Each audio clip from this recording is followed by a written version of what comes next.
A man who spends 30 years boiling down tallow learns to read the world in weight and fire. Seth Mercer knew the temper of his shop by the smell of the steam coming off the copper vents at 5 in the morning. He knew if a timber pine cord had seasoned enough by the crackle it gave under the flue, and he knew when a steer had run lean on dry summer grass just by the way the marrow separated in the skimming trough. What he did not know, and what had begun to settle behind his ribs like an unpaid note, was the bookkeeping. He stood 6'2" in his heavy work boots, 50 years of age, with shoulders that had taken the draft of heavy timber and 30-gallon iron kettles until the grey in his beard was more than a seasonal frost.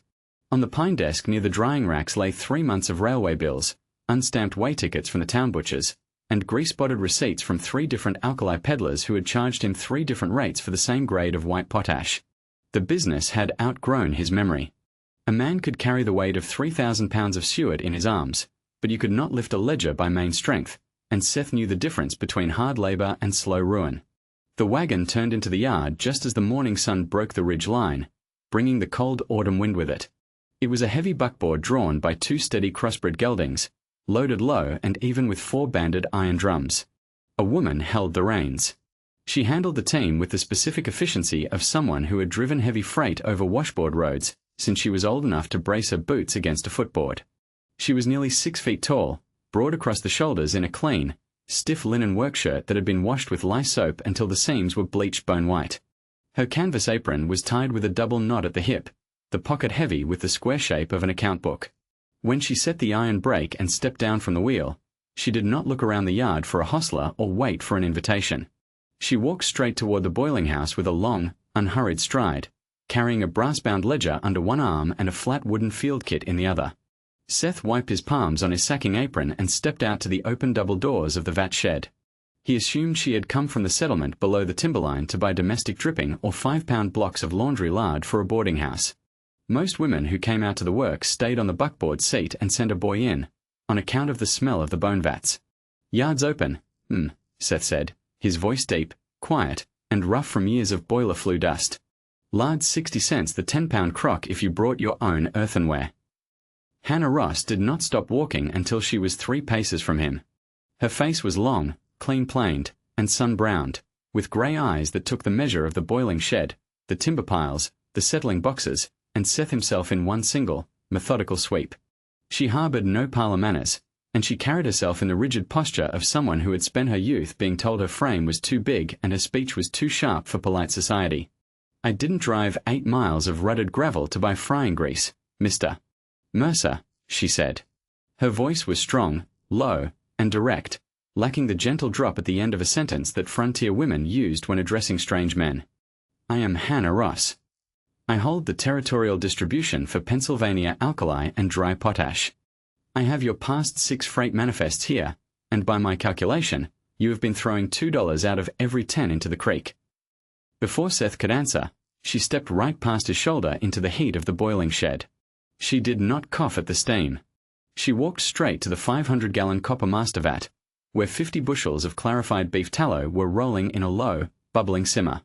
From her wooden kit, she pulled 3 thin strips of paper dyed a pale, neutral blue. She took a clean tin ladle from the tool bench, dipped half an ounce of the boiling saponification broth, blew on it until the surface formed a milky skin, and laid the paper across the fat.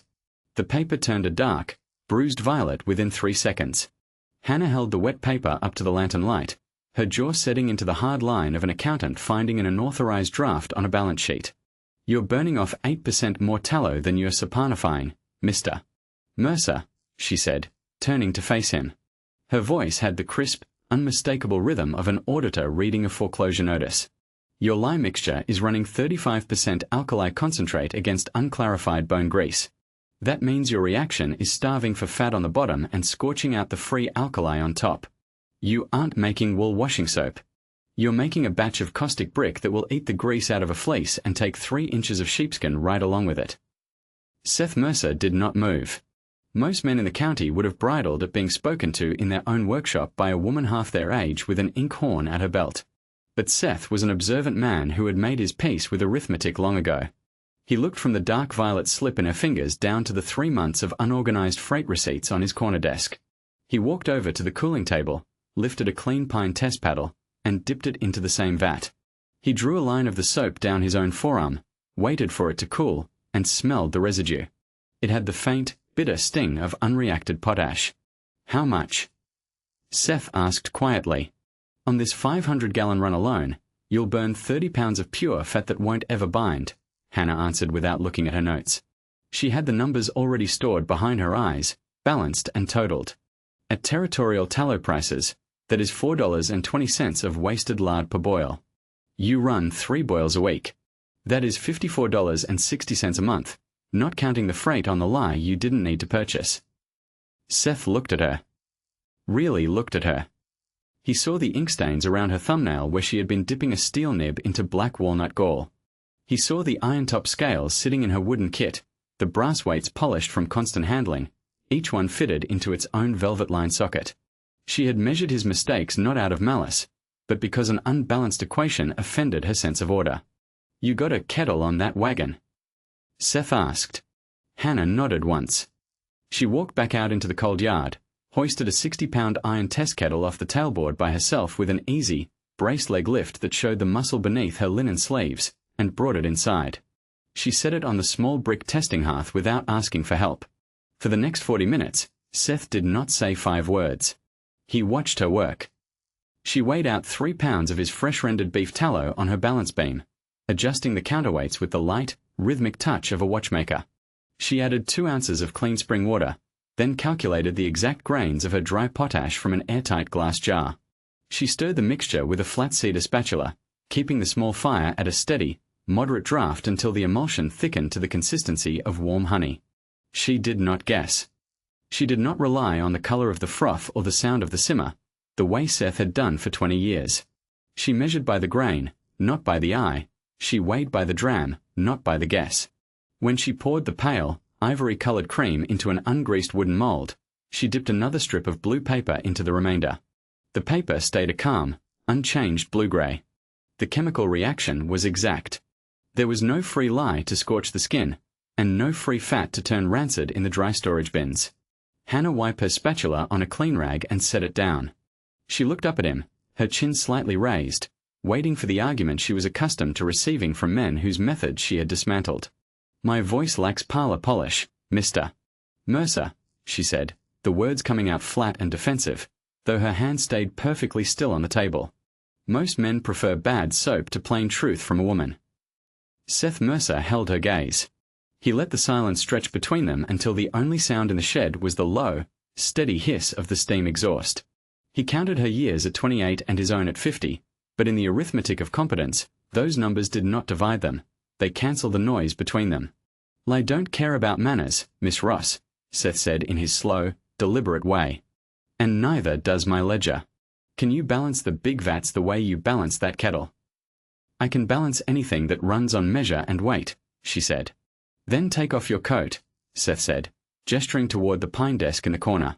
"The books are behind by 2 seasons, the vats are running blind, and I am tired of paying for grease I burn into smoke." By the 3rd morning, an unstated routine had taken hold in the works. Hannah arrived before the frost had burned off the sagebrush along the wagon trail. She did not knock. She came through the heavy oak door, hung her woolen shawl on the iron peg by the coal bin, and went straight to the desk. She had brought her own ruled ledgers, 3 bottles of black iron gall ink, and a brass ruler. Seth had the stove stoked red-hot before she stepped foot inside. He did not make an announcement about it, but he had moved the split-cord pine closer to her corner, and he had dragged a heavy wool blanket over the north-facing window frame to keep the draft off her writing hand.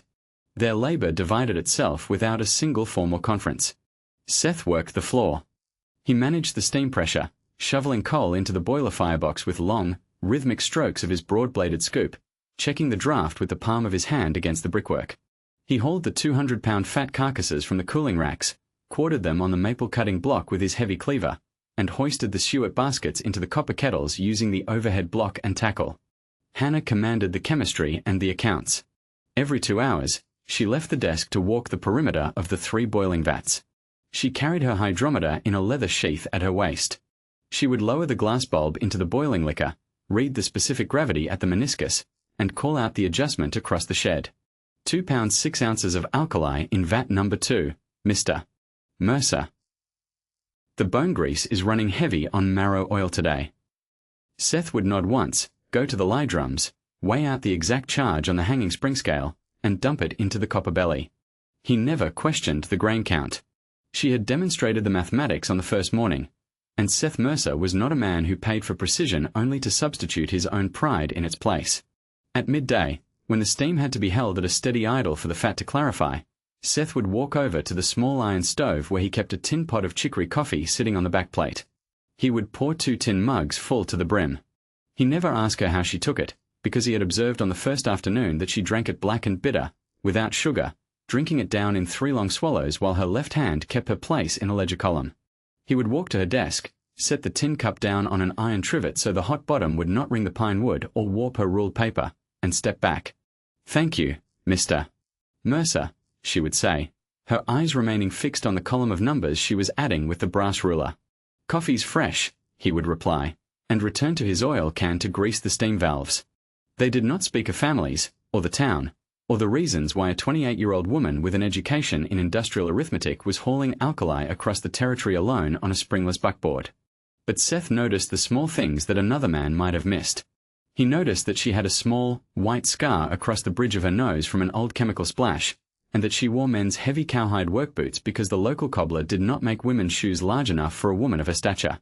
He noticed that she never hesitated when lifting a 40-pound bag of salt, but that her shoulders drew tight and defensive whenever she had to speak to the teamsters who delivered the butcher scraps to the back gate.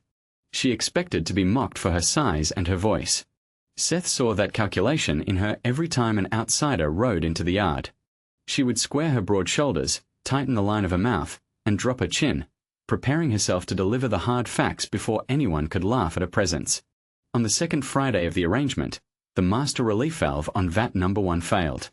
The brass spring had fatigued under the continuous 60-pound head of steam, and with a sharp, metallic crack that sounded like a rifle shot in the enclosed shed, the release lever jammed against the iron housing. High-pressure steam began to shriek through the split copper flange, filling the rafters with a blinding, white fog of scalding vapor. Seth did not shout. He dropped his coal scoop and moved across the wet floorboards with the fast, sure-footed stride of a man who had survived boiler fires before.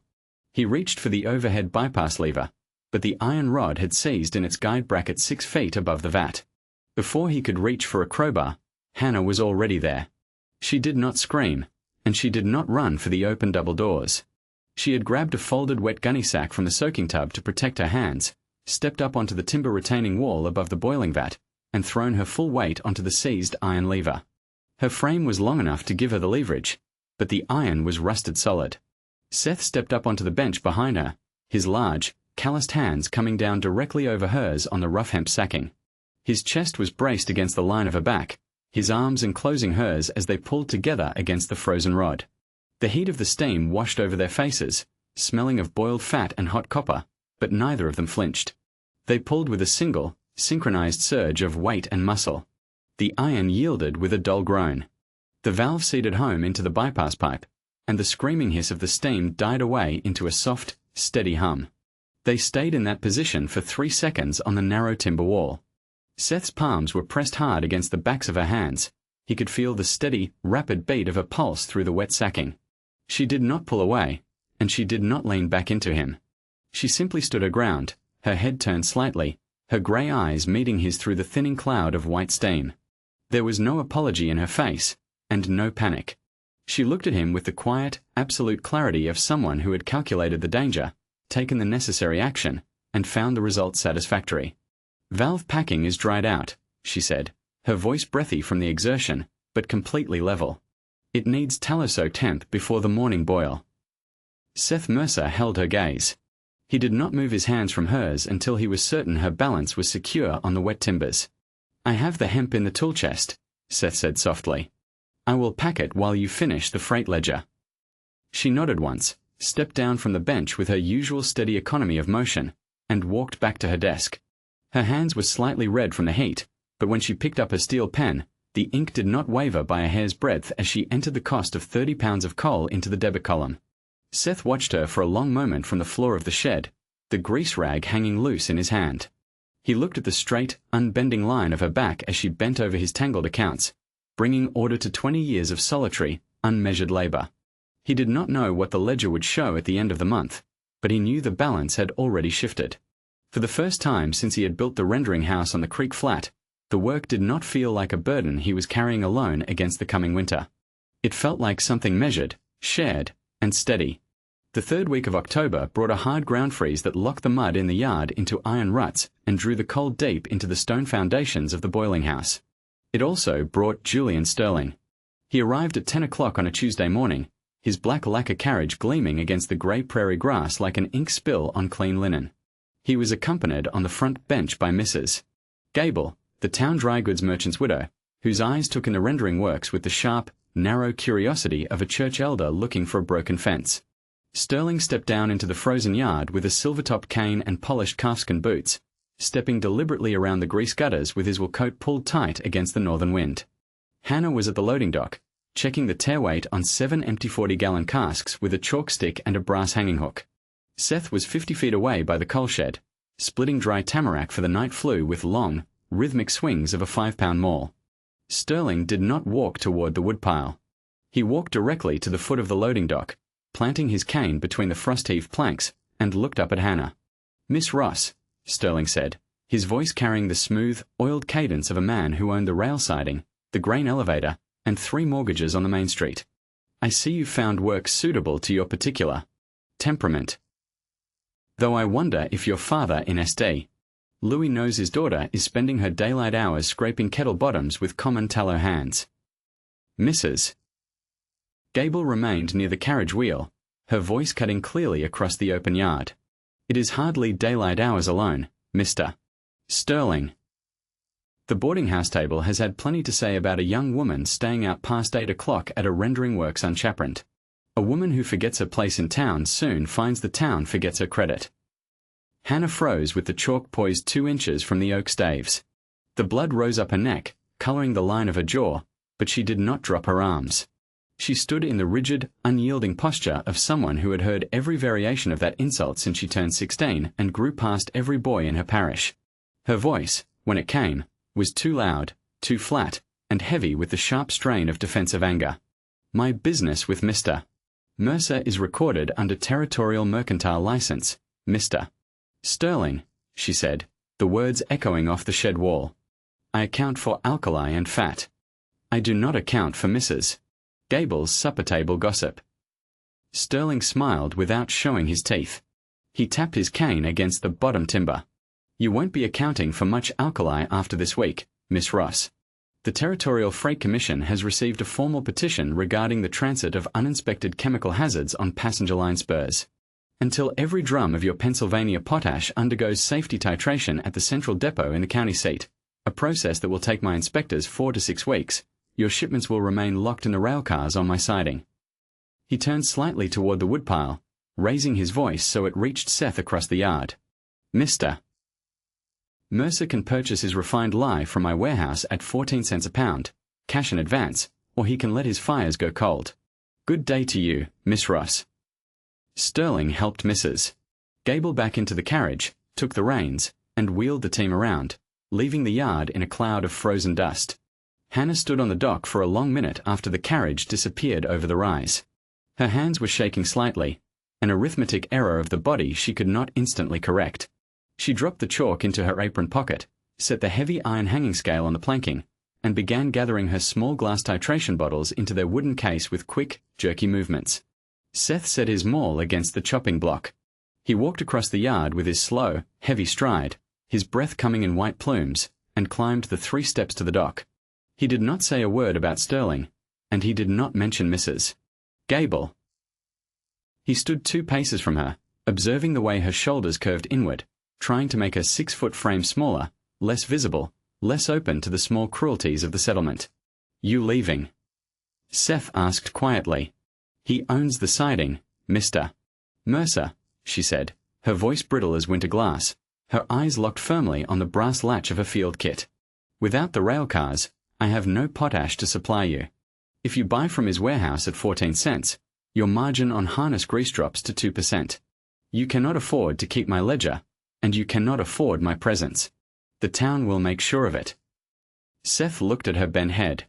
He saw the calculation she was running, measuring her pride against her ledger, counting the odds of a single woman fighting a territorial factor, and arriving at the conclusion that she was a liability to the only place that had given her peace. "Leave the kid on the desk, Hannah," Seth said. It was the first time he had used her Christian name instead of her title. "The day ain't half over." She looked up, her grey eyes searching his face for mockery or pity. She found neither. She found only the same level, unmovable certainty that he brought to 40 cords of seasoned wood and 500 gallons of boiling fat. "I have work to finish inside," she said after a long silence. She did not pack the ledgers. Seth went into his small quarters off the back of the toolhouse at 5 that evening. He did not eat the salt pork he had set out to thaw. He took a brick of coarse pumice soap and a stiff hog bristle brush, filled an iron basin with boiling water, and scrubbed his hands, his wrists, and his neck until the skin was raw and clean of every trace of rendering grease and pine pitch. He trimmed his grey beard with a pair of tailor shears, working by the yellow light of a tallow dip, and pulled his single good charcoal wool suit from a cedar chest. The coat was broad in the back, fitted to his shoulders 20 years ago, but the wool was thick and honest. At 8 o'clock the following morning, Seth Mercer walked into the front office of the Sterling Mercantile and Transit Company on Main Street.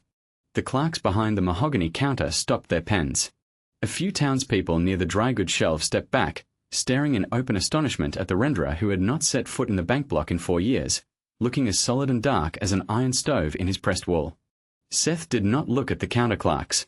He walked past the rail divider, pushed open the frosted glass door to the private office, and stepped inside, closing the door firmly behind his heels. Sterling was sitting behind a roll-top desk of varnished walnut, a cup of porcelain coffee in his hand. He looked up, his eyebrows lifting slightly. "Mr. Mercer. If you've come to sign the chemical requisition, my clerk can draw up the terms." Seth did not sit down in the leather chair opposite the desk.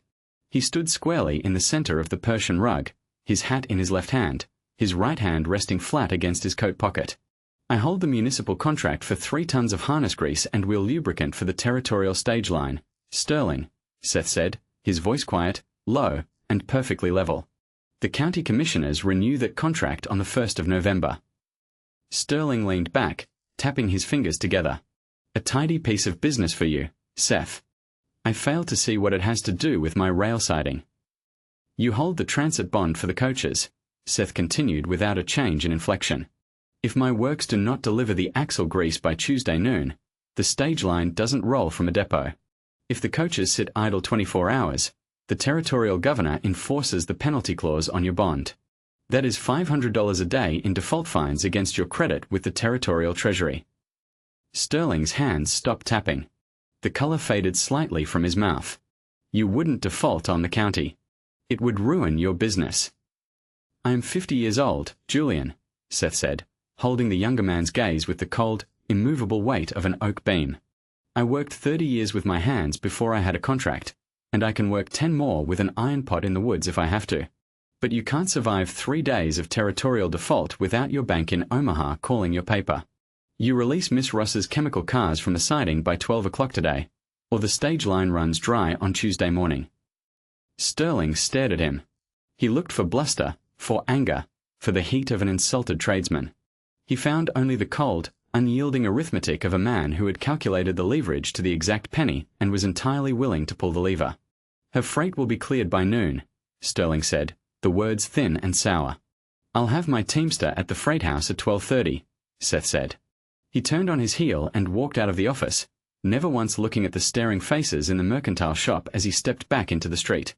Now, friends, isn't it a rare and fine thing to see a quiet man who doesn't use his voice until it's time to lay down the absolute law? Seth Mercer wasn't one for fancy speeches or poetry from a catalogue, but when a good, hard-working woman was being pushed out of her rightful place, he stood like an iron post in frozen ground. If you're admiring the way Seth stands behind Hannah's sharp mind and steady hands, take just a quick second to hit that thumbs up button below and leave a comment telling me where you're listening from today. May the Lord bless your home and give you partners who value your hard work just as much as your heart. Now, let's get right back to the workshop and see how these two balance the books. When Seth returned to the rendering yard at 1 o'clock, leading his 2 heavy draft horses with a low-slung dray loaded with the 4 drums of white potash, Hannah was waiting on the dock. She did not ask him what had happened in town. The teamster who had hitched the dray had already spread the story from the depot to the livery stable. Seth Mercer had walked into Julian Sterling's office in a Sunday suit and put a $500-a-day choke on the mercantile factor without raising his voice above a whisper. Hannah watched him back the dray against the timber bumper. When he climbed down from the seat, she was standing at the edge of the boards. Her face was pale, but her eyes were wide, clear, and steady. For the first time since she had driven into his yard, the rigid, defensive tightness in her neck was gone. "You risked your county contract," she said, her voice dropping into a low, husky register that had none of its usual sharpness. "You had no guarantee he wouldn't call your hand." Seth walked past her, caught the iron rim of the first 70-pound potash drum, and tilted it onto the unloading skid with an easy, practiced shift of his weight. "The numbers were on our side, Hannah," Seth said, looking up at her from beneath the brim of his hat. "A man who runs on bluff can't afford an audit. We had the balance. He didn't." They worked until midnight every night for the next 4 days, not because they were forced to, but because the stakes had suddenly expanded far beyond 30-gallon grease kettles. On Thursday morning, the territorial woolen mill in the county seat had posted an emergency tender across 3 newspapers. 20 tons of neutral, cold-scouring industrial soap needed within 60 days to process the autumn wool clip from 40,000 sheep. 3 national chemical firms from SD. Louis and Chicago had already entered bids, but Julian Sterling had allied himself with an Eastern syndicate, offering a low-grade potash soap that promised a cheap price but carried enough unreacted alkali to scorch the staple of fine merino wool. If the Eastern firm won the 20-ton contract, Sterling would secure an exclusive 10-year industrial monopoly over all soap, alkali, and tallow operations in the territory. Hannah's freight business would be permanently extinguished, and Seth's works would be reduced to an auxiliary boiling pit for scrap fat. The trial deadline was 5 days away. The mill required a 500-pound test block to be saponified, cured, and washed under the inspection of the mill board before any contract would be awarded. In the small hours of Sunday night, the boiling house was dead silent except for the low hiss of the copper coils and the scratching of Hannah's steel pen. A single kerosene draft lantern hung between them from a rafter, throwing a warm, amber circle of light over the desk. Hannah sat on the rough stool, surrounded by open pages of molecular weights, oil-to-alkali ratios, and trial temperature charts. Her sleeves were rolled to her elbows, revealing forearms corded with the practical strength of laboratory labor, her fingers smudged with black ink and white talc. Seth stood at the small iron stove in the corner. He did not hover, and he did not interrupt her calculations with useless questions. With the specific efficiency of a man who had lived alone for 20 years, he sliced cold salt pork into thick, uniform rashers, fried them in a cast-iron skillet until they were crisp, and set them alongside 2 split soda biscuits on a clean sheet of brown greaseproof paper. He walked over to the desk, shifted 2 heavy account ledgers out of the way with his left hand, and set the food within her reach.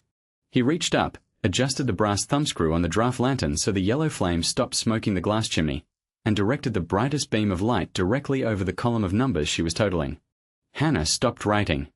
She looked at the food, then looked up at Seth. Her grey eyes were lined with the exhaustion of 80 hours of continuous chemistry, but behind the fatigue was an emotion she could not balance in a column. She looked at his large, rough hands, scarred from 20 years of boiling steam, now resting quietly on the edge of the desk he had cleared for her. "The tallow from the valley steers has a higher oleic acid value than the prairie beef," she said softly, her voice unsteady for the first time. "If we adjust the potassium lye by 3 grams per hundredweight and hold the saponification at 140 degrees for precisely 4 hours, it will scour the fleece clean in 30-degree mountain river water without weakening a single wool fiber. It will beat Sterling's Eastern soap by 40% on yield alone." Seth held her gaze in the quiet amber light of the lantern. The distance between them was 2 feet of pine desk, but in the silence between their breathing, the calculation was already complete.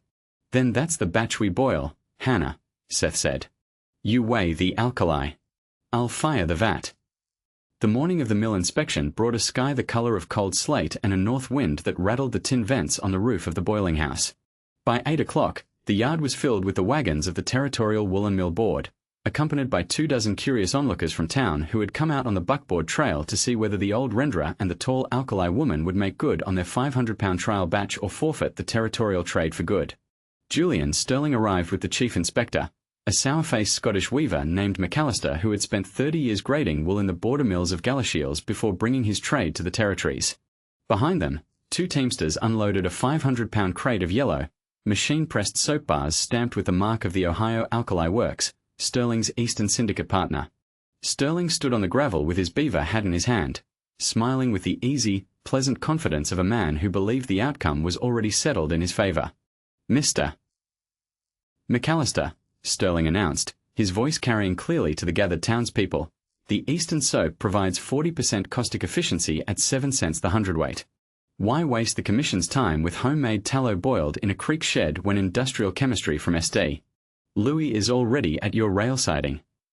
Inspector McAllister did not smile. He was an austere, narrow-eyed man who cared nothing for territorial politics, Eastern capital, or local gossip. He cared about wool fibers and the tensile strength of $5,000 scouring vats. We test the wool, Mr. Sterling, McAllister said in a flat, gravelly burr. We do not buy soap by the stamp on the box. Bring out the trial wash.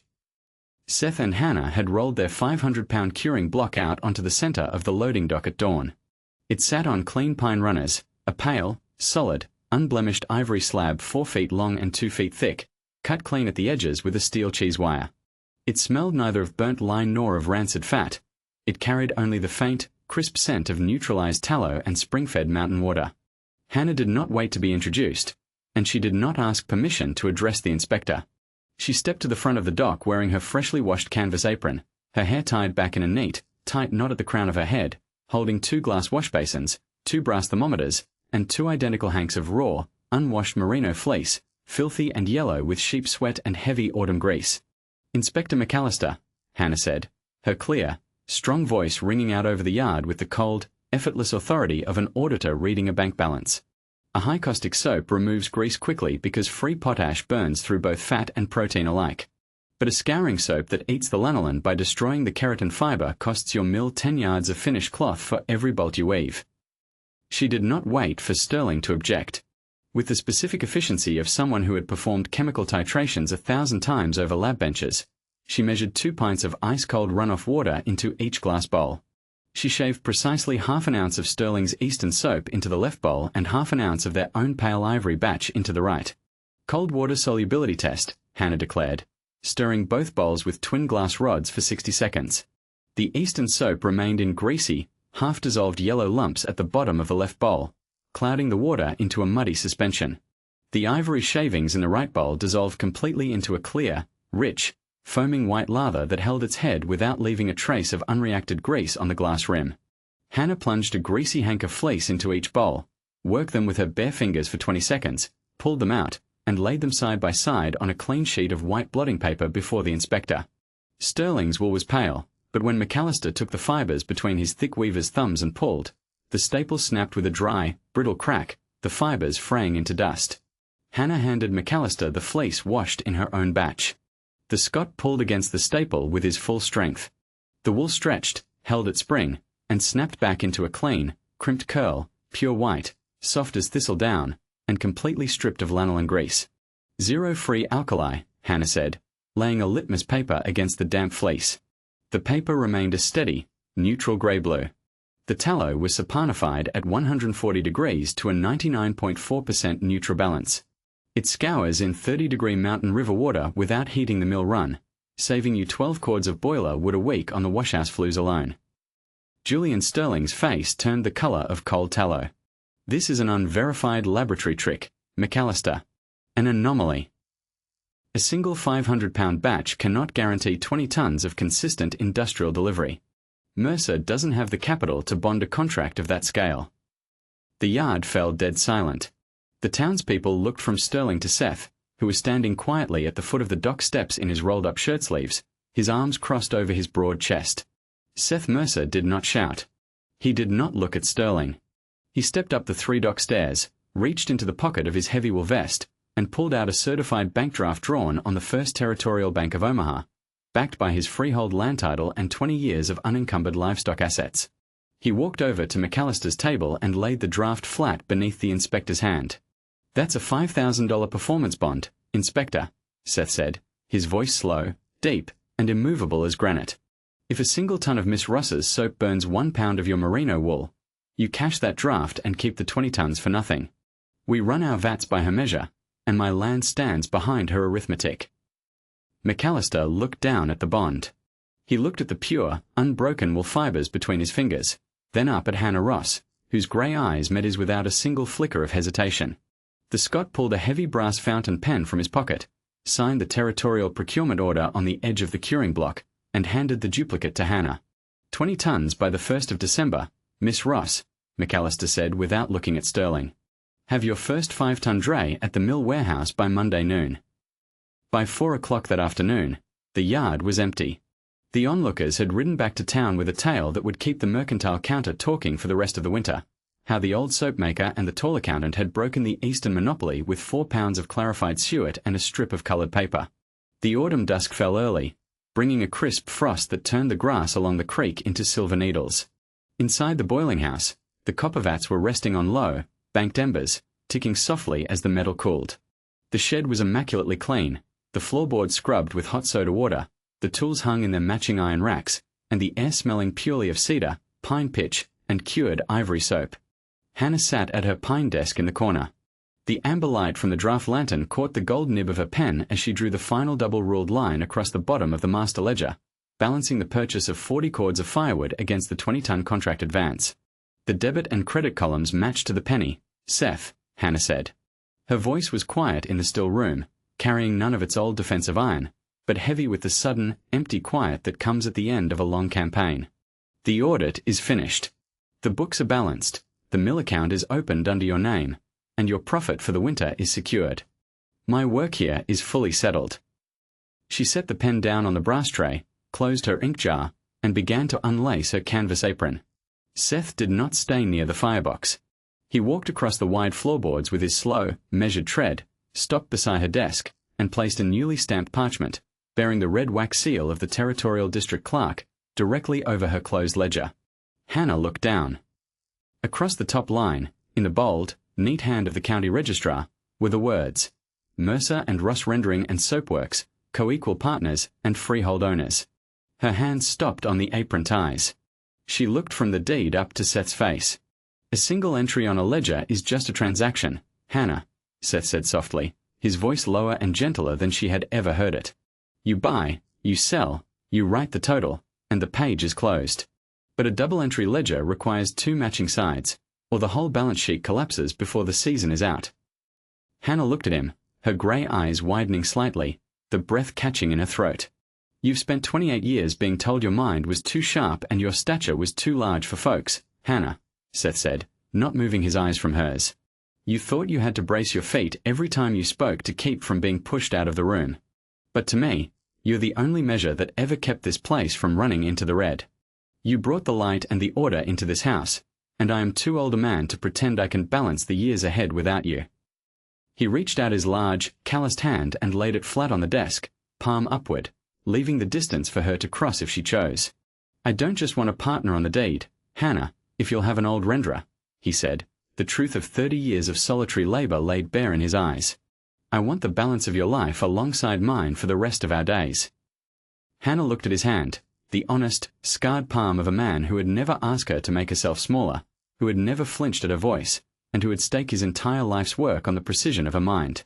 The calculation she had carried for 10 years, the heavy, defensive subtraction of herself against the world, vanished from behind her eyes. She stood up from the stool, her nearly 6-foot frame rising to meet his, and laid her long, ink-stained hand directly into his broad palm. Her fingers closed around his with the strong, sure grip of an equal partner. The arithmetic is sound, Seth, she said, her voice rich with a quiet, joyful certainty that needed no apology. It balances perfectly. They were married on Thursday morning in the quiet back office of the county clerk's building. There were no flowers, no satin ribbons, and no hymns from a church choir. Hannah wore a tailored travelling suit of dark navy broadcloth with clean bone buttons. Seth wore his charcoal wool coat and a fresh linen shirt. The only witnesses were 2 of Seth's veteran teamsters, who stood in the back of the room with their hats in their hands, their boots polished clean for the occasion. When the clerk finished the certificate, Seth leaned down and kissed Hannah's cheek with the steady, reverent tenderness of a man who knew he had received far more than his labour had ever earned him. They signed the register together, side by side, their handwriting matching in firm, unhurried strokes. By the following spring, the flat along the creek had been transformed. The Mercer and Ross rendering works had expanded to 3 large timber boiling houses, 2 steam-powered saponification presses, and a dedicated brick laboratory where Hannah oversaw the testing of raw alkali and specialty scouring soaps. 8 teamsters and vat tenders work the yard under Seth's quiet, observant eye, moving hundreds of tons of high-grade wool soap to rail spurs across the territory. In town, Mrs. Gable and the dry goods ladies no longer whispered about the tall woman in the buckboard wagon. They lined up at the mercantile counter every Saturday morning specifically to buy 5-pound blocks of Mercer and Ross Pure Household Bar, utterly silenced by the undeniable reality of an honest business that had grown to be the largest industrial enterprise in the territory. And every evening at 5 o'clock, when the steam was banked and the yard went quiet under the vast western sky, Seth would walk into the cedar office at the front of the works. He would set a hot mug of chicory coffee down on the iron trivet beside her master ledger, pull a chair up beside her desk, and sit quietly in the amber lamplight, watching his wife bring the day's toil into perfect, peaceful balance. Well, dear friends, that just goes to show you that a life built on truth, honest toil, and mutual respect will outlast all the meddling and malice this world can throw at it. Seth and Hannah didn't need flowery words to build a marriage. They built it on a foundation as solid as cured tallow and as clean as mountain lye. Thank you so much for spending your time with our story today. If this tale brought a little warmth to your heart, please remember to subscribe, share this video with a friend who loves the old ways, and drop your thoughts in the comments below. May the good Lord keep your path clear, your work honest, and your home filled with steady peace until we meet again next time. Take care.